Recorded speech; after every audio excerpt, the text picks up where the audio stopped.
말씀을 사모하는 또 저희들을 위해서 오늘 하나님께서 또 하늘의 양식으로 또 영의 양식으로 우리에게 크신 은혜를 준비하고 계심을 믿습니다. 2022년 이 2022년 시작한 지가 참 얼마 되지 않은 것 같은데 벌써 이제 12월이 되었습니다. 오늘 12월 4일이니까 한 달도 채 남지 않았습니다. 12월은 특별한 달이죠, 맞죠? 우리 예수님께서 이 땅에 오신 그 달, 성탄의 달, 이게 우리 12월에 성탄절이 있습니다. 이 예수님의 나심은요, 하나님께서 우리 인간을 또 저와 여러분들을 얼마나 사랑하시는지 그것을 보여주고 있는 사건이죠.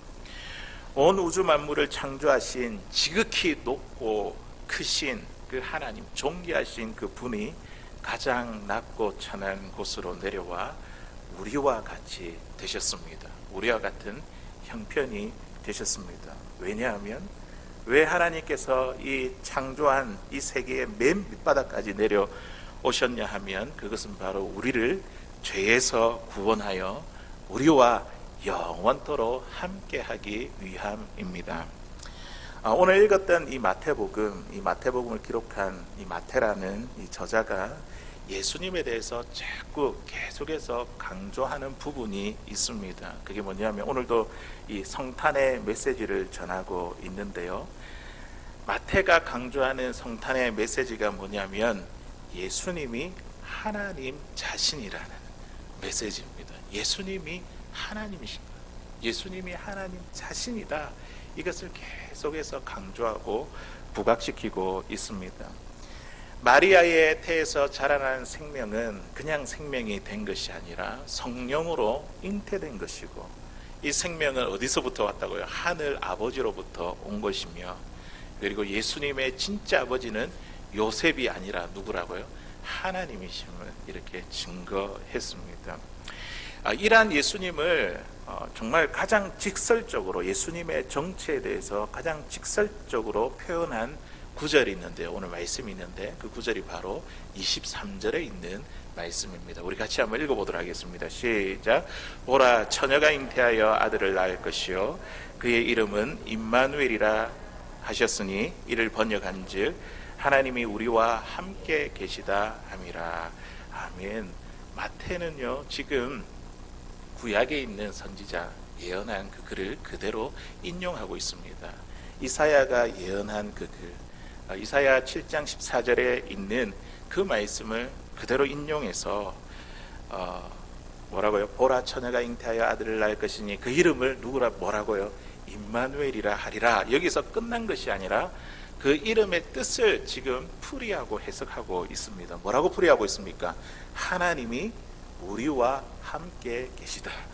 하나님이 우리와 함께 계시다. 이 말씀은 곧 무엇이냐면 예수님의 탄생을 이야기하고 하나님이 우리와 함께 계시다는 이 말은 뭐냐면 이 예수님이 하나님 자신이라는 메시지입니다. 예수님이 하나님이시라는 거죠.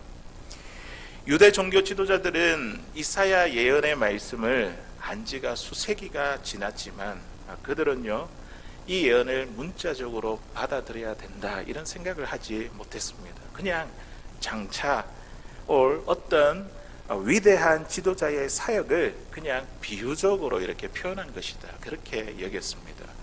그런데요, 이런 유대 종교 지도자들의 그런 생각을 뚫고 오늘 마태가 뭐라고 정확하게 정언하고 있습니까? 이것은 비유가 아니라 이거는 문자 그대로 하나님이 우리와 함께 계심이 성취된 것이다, 이렇게 분명하게 똑똑하게 선언했습니다.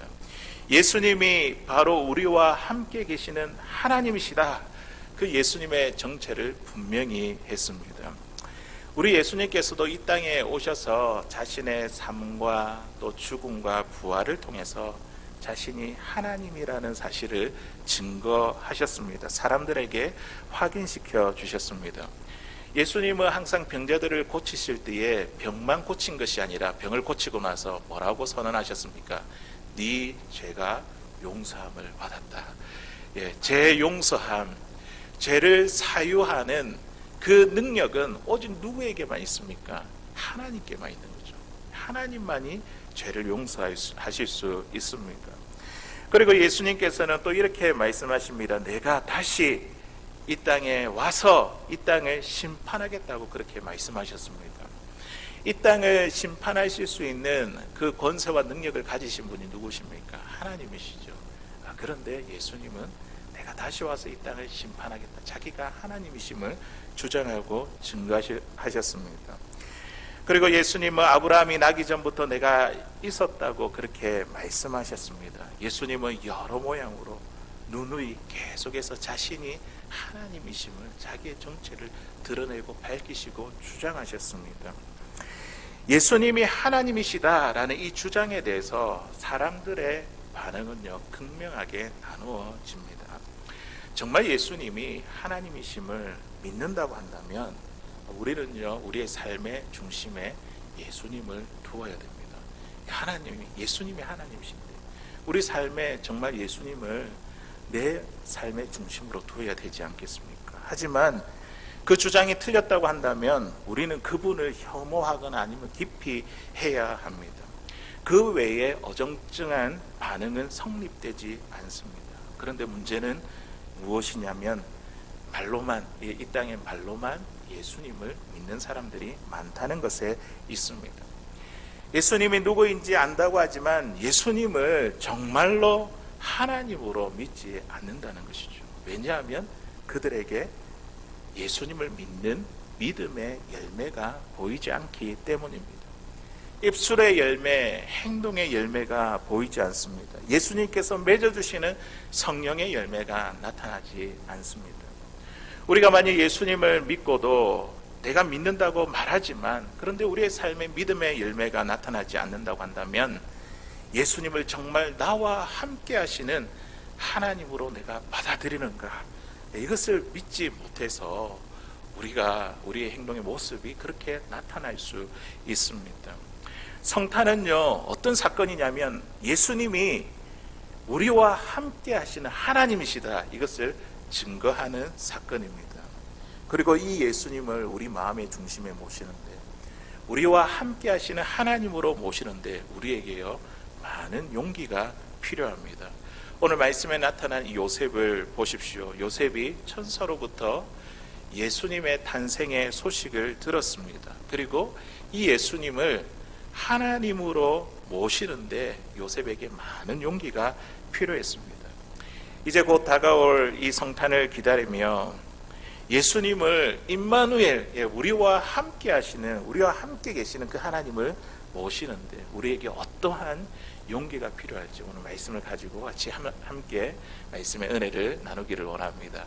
첫 번째로 우리에게 어떤 용기가 필요하냐면 세상의 멸시를 감수하는 용기가 필요합니다. 우리가 예수님을 믿기 때문에, 또 예수님을 내 마음의 중심이 모시기 때문에, 예수님을 하나님으로 믿기 때문에 우리가 세상의 멸시를 감수하는 용기가 우리에게 필요하다는 것이죠. 오늘 본문 20절에 있는 말씀 우리 같이 한번 읽어보도록 하겠습니다. 시작.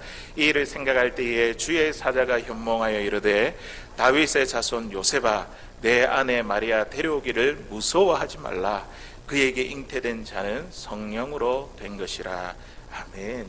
요셉이 지금 이 일을 생각하고 있습니다. 이 일을 생각했다. 이 일을 생각했다는 것이 무엇입니까? 마리아의 임신의 소식을 듣고 그녀와 관계를 정리하려고 했습니다. 왜냐하면 임신한 이 마리아를 자신의 아내로 맞이한다는 것은요, 자기 인생의 오점을 남기는 것입니다. 평생 부끄러움과 수치로 살아야 되는 그런 두려운 일이었기 때문입니다. 그때 당시 유대 사회에서 체면과 명예를 중시했는데, 그런 사회에서 결혼하기 전에 아내가 임신을 했다는 그 사실이 밝혀지기라도 한다면 그 사람은 결혼 전에 잠자리를 가졌든지 아니면 마리아가 다른 남자와 불륜을 저질렀다는 뜻이 되기 때문입니다. 그래서 요셉은요, 어느 쪽이든지 마리아와 결혼을 하게 되면요, 요셉에게 수치가 되고 사회에서, 공동체에서 배척과 거부를 당하게 될 것입니다. 만일 저와 여러분들이 이 요셉의 입장이라고 한다면 저와 여러분들은 어떻게 하겠습니까? 임신한 이 마리아를 나의 아내로 맞아들일 수 있겠습니까? 신혼에 대한 행복한 꿈을 꾸고 있는데 아내가 될 사람이 임신을 했다니 참 도무지 믿을 수도 없고 받아들일 수도 없을 것 같습니다. 마리아에게 어떻게 그럴 수 있냐며 막 따지고 들며 이 파혼에 대한 책임을 물을 것 같습니다. 그래도 오늘 말씀에 보니까 요셉이 어떤 사람이라 이야기합니까? 의로운 사람이라 이렇게 이야기하죠. 의로운 사람이라.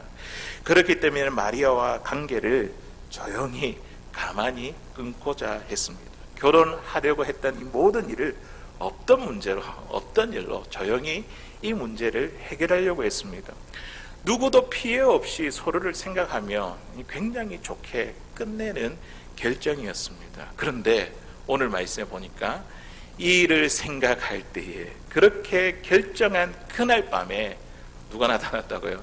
천사가 나타나서 어떤 말을 전했습니까? 내 아내 마리아 데려오기를 무서워하지 말라.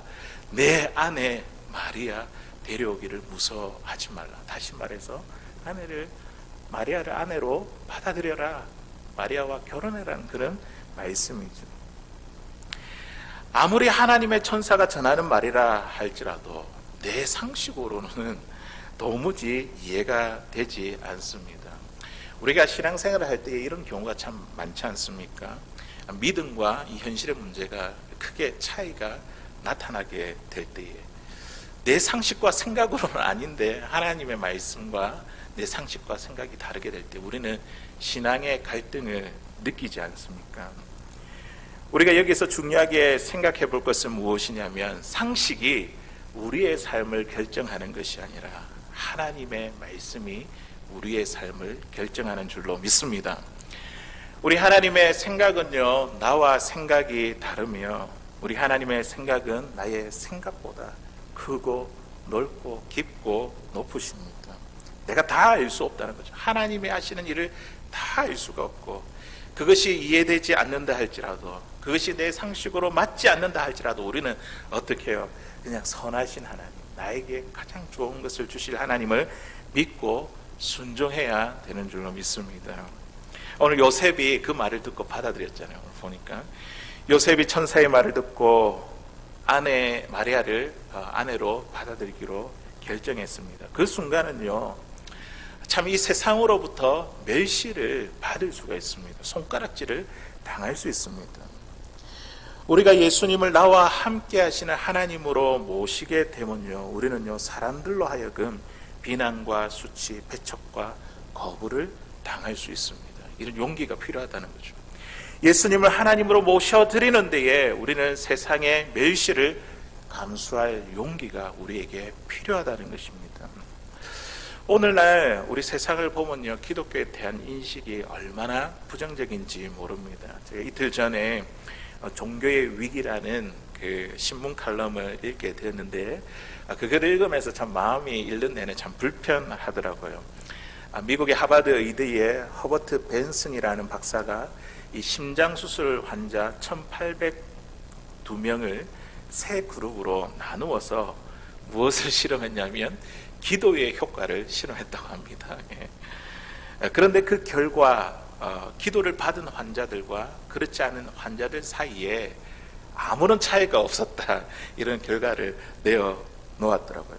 그러면서 그가 이야기합니다. 오히려 기도를 받은 암 환자들은 다른 사람들보다 더 심한 합병증에 시달렸다, 이렇게 이야기를 했습니다. 참 믿음을 떨어뜨리는 그런 이야기죠.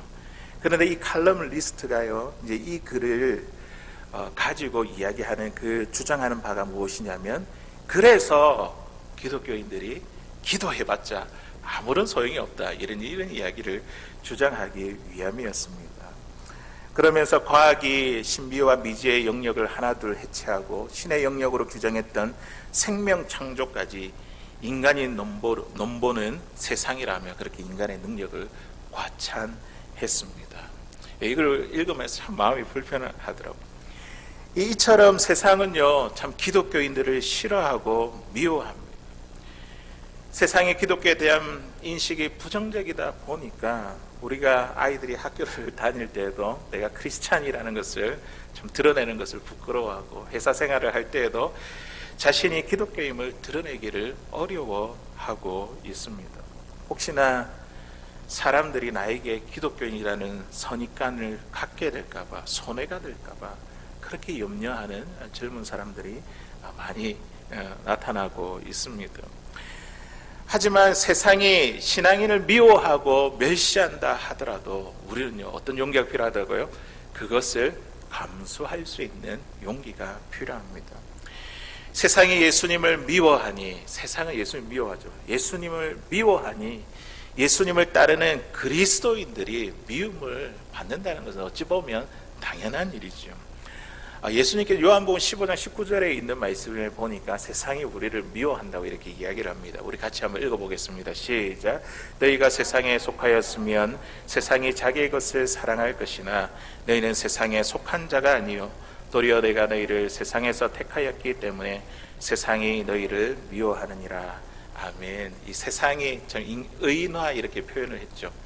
세상은 자기의 것을 사랑한다고 그랬죠.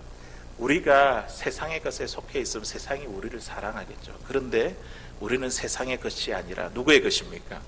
그리스도의 것이고 그리스도에 속한 자가 되었기 때문에 세상이 우리를 싫어하고 미워합니다. 그렇게 주님 말씀하시는 거죠. 사랑하는 성도 여러분, 예수님을 나와 함께 하시는 하나님으로 모신다는 것은요, 우리에게 엄청난 용기가 필요합니다. 세상으로부터 미움, 멸시, 비난, 배척, 오해와 수치를 감수할 용기가 우리에게 필요합니다. 요셉은 마리아를 아내로, 임신한 마리아를 아내로 맞이했다는 그 이유로, 또 예수님을 받아들였다는 그 이유로 그는요, 사회적인 지위뿐만 아니라 앞으로 그 아기를 죽이라는 그 헤롯의 명령을 피해 목숨까지도 위태로운 삶을 살아야 했습니다. 우리가 다가오는 이 성탄을 준비하고 기다리며 예수님을 하나님으로 믿기 때문에 그 어떤 세상의 멸시도 감수할 수 있는 이런 용기를 얻을 수 있는 사랑하는 저와 여러분들 다 될 수 있기를 주의 이름으로 간절히 소원합니다. 두 번째로 우리에게 어떤 용기가 필요하냐면요, 내가 결정할 권리를 내려놓는 용기가 필요합니다. 예수님을 내 마음 가운데 모시고 예수님을 하나님으로 우리와 함께 계시는 분으로 우리가 모신다고 한다면 우리는요, 내가 결정할 권리를 주님께 내려놓는, 또 주님께 드리는 그런 용기가 필요하다는 것입니다. 우리 21절 상반절에 있는 말씀인데 우리 같이 한번 읽어보도록 하겠습니다. 시작. 아들을 낳으리니 이름을 예수라 하라 하니라. 아멘. 그때 당시 유다의 문화 상황 가운데 자식의 이름을 짓는 이 일은요, 아버지에게만 있는 절대적인 권한이었습니다. 그런데요, 오늘 말씀해 보니까 이 아들의 이름을 지금 누가 지어주었습니까? 천사가 이 태어날 이 아기의 이름을 예수라 하라, 지금 천사가 이 아들의 이름을 지어 주었습니다. 천사가 아버지가 될 이 요셉에게 이름 짓는 이 아버지의 권한을 빼앗아 갔다는 것이죠. 그 이유와 그 의미가 우리에게 주는 것이 무엇일까요? 요셉, 너가 앞으로 태어날 이 아이의 주관자가 아니라 이 아이가 너의 주관자가 될 것이야. 이런 의미가 담겨져 있죠. 네가 이 아이의 주관자가 아니라 이 아이가 너의 주관자가 될 것이다. 이런 의미가 담겨져 있습니다. 우리가 예수님을 나와 함께 계시는 하나님으로 모신다는 것은요, 예수님을 나의 주관자, 그리고 나의 통치자, 나의 왕으로 모시는 것입니다. 예수님을 나의 하나님으로 모시는 일은요, 나의 주관자가 되시기 때문에 내가 결정할 모든 권리를 내려놓는 용기가 우리에게 필요하다는 것이죠. 사람들이 우리에게 하는 말이 늘 있습니다. 우리가 전도하고 예수님을 믿고 또 우리 교회 가자 이렇게 이야기를 권면할 때에 사람들이 늘 우리에게 하는 이야기가 있습니다. 나도 예수님을 믿고 기독교인이 되는데 관심은 있지만 기독교인이 되면 교회의 모임에 참여해야 되고 이것도 하고 저것도 해야 되기 때문에 내가 지금은 못하겠다, 이런 이야기들을 참 많이 합니다. 내 삶도 너무 바쁘고 여유가 없는데 뭔가 한 가지를 더 한다는 것은 나에게 참 부담스러운 일이다. 교회 모임과 시간과 에너지를 뺄 수 없다고 그렇게 이야기합니다. 이것은 곧 무슨 말입니까? 내가 예수님의 이름을 스스로 짓겠다는 말이죠. 예수님의 통치, 예수님으로부터 주관을 받지 않겠다는 그런 이야기죠. 하지만 천사는 이렇게 이야기합니다. 예수님이 우리의 삶에 들어오시면 우리가 그분을 통제하는 것이 아니라 그분이 우리를 통제하신다고 전합니다. 예수님을 내 삶의 중심으로 모시는 것은요, 내 인생을 내 마음대로 결정할 권리를 내려놓는 것입니다. 나의 권리를 주님께 드리는 것입니다. 주님이 나의 주관자가 되십니다. 나를 통제해 주십시오. 그런데 세상은 이런 주님의 음성과 말씀과 이 세상은 참 항상 반대죠. 저항하고 있죠. 세상은 자꾸만 내 인생을 내 마음대로 결정할 권리가 있다고 우리에게 주장합니다. 세상은 내가 무엇을 원하는지 내 마음에 있는 내면의 소리를 듣고 우리 자신에게 충실하라 그렇게 이야기합니다. 항상 자신의 가장 깊은 꿈을 이루고 가장 깊은 갈망을 채우기를 힘쓰라. 세상은 항상 우리에게 이렇게 이야기를 하죠. 하지만 우리가 예수님을 나와 함께 하시는 하나님으로 모신다는 것은요, 내가 결정할 그 권리를 우리가 주님 앞에 내려놓는 것입니다.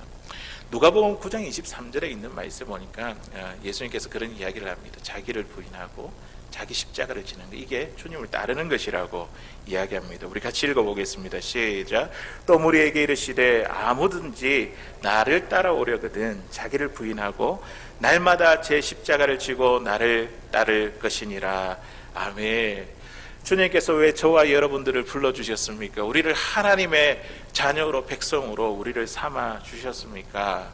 왜 우리를 구원해 주셨습니까? 왜냐하면 말씀해 보니까 자기를 부인하고 자기 십자가를 지고 갈 이 사명을 주시기 위해서 저와 여러분들을 부르셨습니다. 내가 결정할 권리를 내려놓는 그 일을 위해서, 주님으로부터 주관받기 위해서 주님께서 저와 여러분들을 불러주셨습니다. 우리가 요한복음 3장 16절은 너무나 잘 알고 너무 사랑합니다. 하나님이 세상을 이처럼 사랑하사 독생자를 주셨으니 이는 저를 믿는 자마다 멸망치 않고 영생을 얻게 하려 하심이라. 이 말씀 우리가 얼마나 사랑하고 좋아합니까? 그런데 주님이 말씀하시는 누가복음 9장 23절의 이 말씀은 우리가 잘 기억하지 못합니다. 방금 읽은 이 말씀을 보면 주님을 따르는 삶이 자기를 부인하는 것이요, 자기의 십자가를 지는 것이요, 그리고 내가 결정한 권리를 내려놓는 삶이라는 것을 분명히 말씀하고 있습니다. 어느 청년이 신학교를 다니고 있었지만 신학교를 이제 졸업하고 나서 이제 목사가 돼야 되지 않습니까? 그런데 목사가 되고 싶지 않았습니다. 왜냐하면 고난의 길만큼은 정말 가기 싫었기 때문입니다. 이분의 또 아버지가 목사님이셨거든요. 그리고 이분 마음 가운데 이런 생각이 있었습니다. 이왕 목사가 되어야 된다면 큰 교회의 담임 목사가 되고 싶어 했습니다.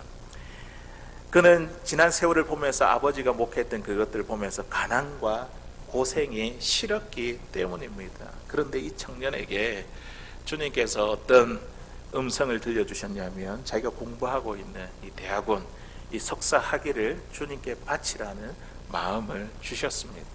엄청난 고민에 빠졌습니다. 어느 교회에서도 신학대학원을 졸업하지 못한 목사를 거들떠 보지 않을 터인데, 또 사람들에게 무시를 당하게 될 것인데, 이런 생각 때문에 엄청난 고민에 빠졌습니다. 그러나 결국 석사학위를 하나님께 드립니다 라고 고백하면서 이불을 쥐어뜯으며 울면서 그 일을 결정했습니다. 주님이 석사학위를 바치라고 마음을 주시고 말씀하시는데 어떻게 안 하겠다고 고집하겠습니까? 우리의 상식과 이 주님의 그 뜻이 참 다를 때가 많지 않습니까? 예. 어떻게 안 했다고 고집하겠습니까? 아버지나 선배 목사님이 많이 그렇게 시킨다고 한다면 안 했을 것인데, 자꾸만 주님을 바라보고 주님을 생각하고 주님을 늘 바라보니 그 말씀에 순종할 수밖에 없었습니다. 이분이 누구냐면 우리가 잘 알고 있는 이제 한국에서 예수동행 운동을 일으키는 선한목자교회의 유기성 목사님의 그 청년 시절의 이야기였습니다. 사랑하는 성도 여러분, 우리가 예수님을 나와 함께 하시는 하나님으로 모신다는 것은요, 내가 결정할 권리를 주님께 내려놓는 것입니다. 주님이 원하시는 뜻을 안다고 한다면 그 뜻대로 순종하기 위해 우리에게 용기가 필요합니다. 많은 용기가 필요합니다. 내가 그분의 이름을 짓는 것이 아니라 그분이 우리에게 우리의 이름을 지어 주셔야 되는 것이죠. 내가 그분을 주관하려 하는 것이 아니라 우리가요, 그분의 통제를 받아야 됩니다. 우리가 다가올 이 성탄을 기다리며 우리가 예수님을 하나님으로, 나와 함께 계시는 하나님으로 믿기 때문에 내가 결정할 권리를 주님 앞에 내려놓을 수 있는 그 용기, 이 용기를 갖게 되는 사랑하는 저와 여러분들 다 될 수 있기를 주의 이름으로 간절히 소원합니다. 이제 마지막 세 번째로 우리에게 어떤 용기가 필요하냐면, 우리는요, 내가 죄인임을 인정하는 용기가 필요합니다. 내가 죄인이다. 우리가 예수님을 믿었다는 것은 내가 죄인이라는 것을 인정했다는 거거든요. 그런데 이렇게 인정하기까지 엄청난 용기가 필요합니다. 오늘 21절에 있는 말씀, 우리 같이 하반절에 있는 말씀 읽어보도록 하겠습니다. 시작. 이는 그가 자기 백성을 그들의 죄에서 구원할 자이심이라 하니라. 아멘. 예수님의 이름의 뜻이 무엇일까요? 예수님의 그 이름의 뜻을 우리가 생각해 보면 그 이름의 뜻에서 예수님의 사명을 발견할 수 있습니다. 그 이름의 뜻이 무엇입니까? 이는 그가 자기 백성을 그들의 죄에서 구원할 자이심이라. 예수님의 사명이 뭐라고요? 자기 백성을 죄에서 구원하는 사명. 이 일이 예수님께 있습니다. 오늘 성경은요, 자기 백성이 죄에 빠졌다는 사실을 전제하고 있습니다. 그들이 인정하든 인정하지 않든 그들은 죄에 빠져 있습니다. 우리도 마찬가지죠. 우리가 죄를 인정하든 인정하지 않든 우리는요, 모든 사람들은요, 하나님께 범죄했고 모든 사람들은 이 하나님께 대한 범죄로 말미암아 우리가 죄에 빠지게 되었습니다. 로마서 3장 23절에 있는 말씀에 보니까요, 모든 사람이 죄를 범하였음에 하나님의 영광에 이르지 못하더니, 우리가 인정하든지 인정하지 않든지 모든 사람이 죄에 빠졌습니다. 그것을 전제로 지금 이야기를 하고 있죠. 자기 백성의 죄에서 구원하기 위해 이 땅에 오셨다라고 이야기하고 있습니다. 예수님이 우리에게 사랑과 능력을 주시기 위해 이 땅에 오신 것도 맞지만 가장 먼저 우리가 갖고 있는 이 죄의 문제, 이것을 해결하기 위해, 우리의 죄를 용서하기 위해 이 땅에 오셨습니다. 그들의 죄에서 구원할 자라는 이 예수라는 이름의 뜻에, 그 속에 하나님의 사랑과 능력이 다 포함되어 있습니다. 사랑하는 성도 여러분, 우리가 하나님 앞에서 내가 죄인임을 인정하고 고백할 의향이 있으십니까? 나는 사람으로서 마땅히 지켜야 할 도리를 지키지 못하는 나는 도덕적인 실패자입니다. 그렇게 하나님께 인정하고 고백할 의향이 있으십니까? 마음과 목숨과 뜻을 다해 내가 하나님을 사랑하지 못했습니다. 이웃을 내 자신처럼 사랑하지 못했습니다. 그래서 내가 하나님 앞에 죄인입니다. 그렇게 인정하고 고백할 의향이 있으십니까? 예수님을 나와 함께 계시는 하나님으로 우리가 모신다는 것은요, 내가 죄인임을 고백하는 것입니다. 인정하는 것입니다. 그리고 내가 그 죄를 하나님께 인정했을 때, 고백했을 때 우리 주님이 어떻게 하신다고요? 이 사명을 이루신다는 거죠. 우리의 모든 죄를 깨끗하게 용서해 주십니다.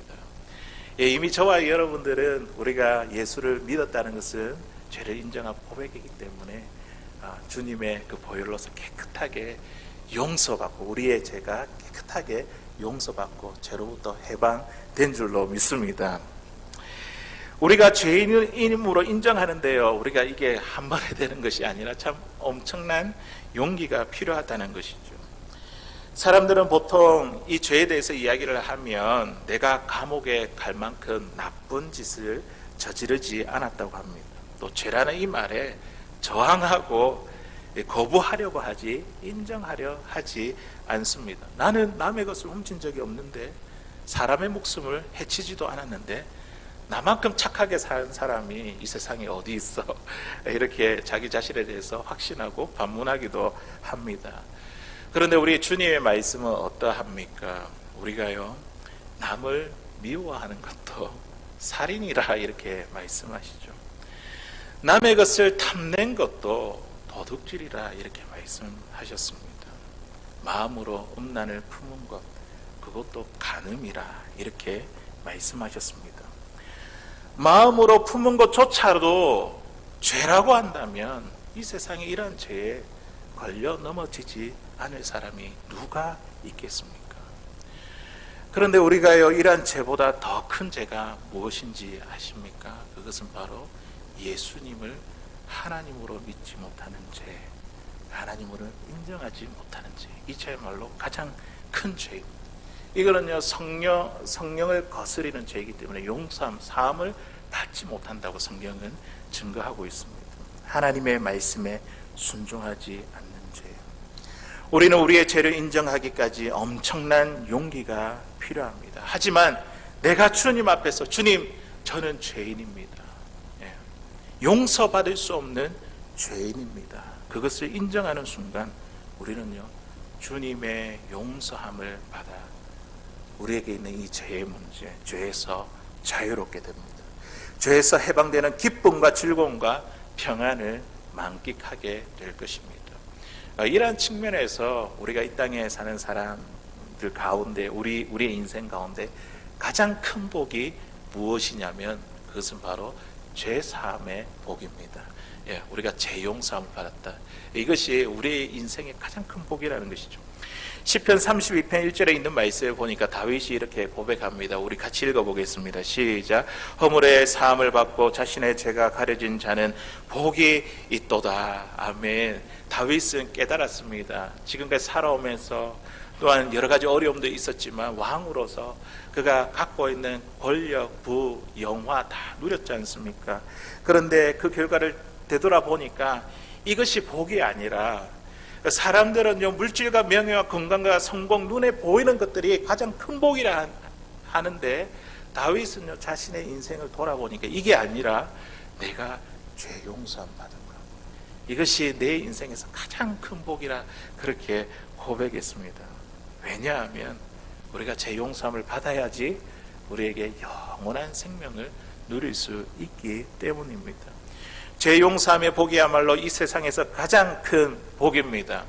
우리가 다가올 이 성탄을 기다리며 예수님을 하나님으로 믿기 때문에 우리 모두가 내가 죄인임을 인정하는 이 용기를 가질 수 있는 사랑하는 저와 여러분들 다 될 수 있기를 주의 이름으로 간절히 소원합니다. 예수님을 나와 함께 계시는 하나님으로 모셔드리는 이 용기는 어디서 얻을 수 있을까요? 이 용기. 그렇다면 우리가 용기를 가져야 되는데 이 용기는 어디서 얻을 수 있을까요?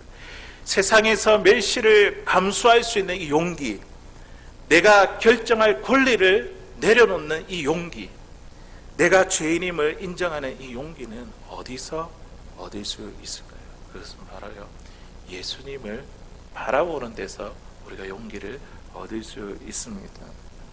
우리가 예수님을 나와 함께 하시는 하나님으로 모시는데도 용기가 필요하지만 예수님도 나와 함께 있기 위해 더 많은 용기가 필요하셨습니다. 겟세마네 동산에서 땀 흘려 기도하며 그 십자가를 지기 전에 그렇게 수고하며 씨름하셔야 됐고, 십자가에서 고통스러운 죽음을 맞이하셔야 했습니다. 죽을 수밖에 없는 연약한 인간의 모습으로 이 땅에 오셨지 않습니까? 그러면서 온갖 수치와 모욕, 고난과 죽음을 당하셨습니다. 이 모든 고난은 우리를 위해 당하셨고, 그리고 이 고난을요, 우리 주님은 가장 가치 있게 여기셨습니다. 우리를 위해 모든 어두움에 직면하셨던 이 예수님을 우리가 바라본다고 한다면요, 우리는요, 어떤 어두움 가운데 있든지 우리는요, 용감해질 힘을 얻게 될 것입니다. 이런 측면에서 우리가 예수님을 바라보자는 것이죠. 국립공원에 가면요, 주의사항이 있는데요, 새끼곰이 귀엽다고 보고 가까이 가지 말라는 경고판이 붙여져 있습니다. 왜냐하면 이 새끼곰 근처에 누가 있습니까? 어미곰이 있겠죠. 지키기 위해 달려들 수 있기 때문입니다. 악착같이 자녀들을 지켜내는 어머니가 이 땅에 얼마나 많습니까? 특별히 우리 한국 어머니, 그 사랑을 생각하면 대단하지 않습니까? 이러한 어머니의 용기, 그것은 도대체 어디에서 나왔습니까? 자식을 뜨겁게 사랑하는 그 마음, 자식을 뜨겁게 사랑하는 마음에서 나온 것이죠. 예수님의 용기, 예수님께서 수치와 아픔과 고통을 당한 인간의 모습으로 오셔서 이 모든 고난을 다 당하셨던 그 용기, 그것은 어디에서 나왔겠습니까? 그것은 바로 사랑입니다. 저와 여러분들을 십자가에 죽으시기까지 사랑한 그 사랑, 우리를 뜨겁게 사랑하셨기 때문입니다. 그렇다면 우리는 이 용기, 우리가 예수님을 믿기 때문에 이 세상에서 멸시받을 수 있는 그 용기, 내 권리를 내려놓을 수 있는 그 용기, 죄인임을 인정하는 그 용기, 우리가 어떻게 얻을 수 있습니까? 그 주님으로부터, 나를 사랑하시는 그 주님으로부터 우리가 얻을 수 있다는 것이죠. 나를 위해 모든 수치와 고난을 당하신 예수님의 사랑을 바라보십시오. 그러면요, 우리도 예수님을 뜨겁게 사랑하게 될 것입니다. 예수님을 뜨겁게 사랑하게 되어 그분을 나와 함께 계시는 하나님으로, 예수님을 하나님으로 모시게 될 것입니다. 그리고 그분은 여러분과 늘 함께 계시고 여러분들은 그분과 늘 함께 있을 것입니다. 다가오는 이 성탄을 우리 모두가 기다리며 우리가 이 땅 가운데 예수님을 믿기 때문에 당하는 세상의 멸시를 감수할 수 있는 용기, 또 내가 결정한 권리를 내려놓을 수 있는 용기, 내가 죄인임을 인정하는 이 용기, 우리 모두가 가질 수 있는 사랑하는 저와 여러분들 다 될 수 있기를 주의 이름으로 간절히 소원합니다.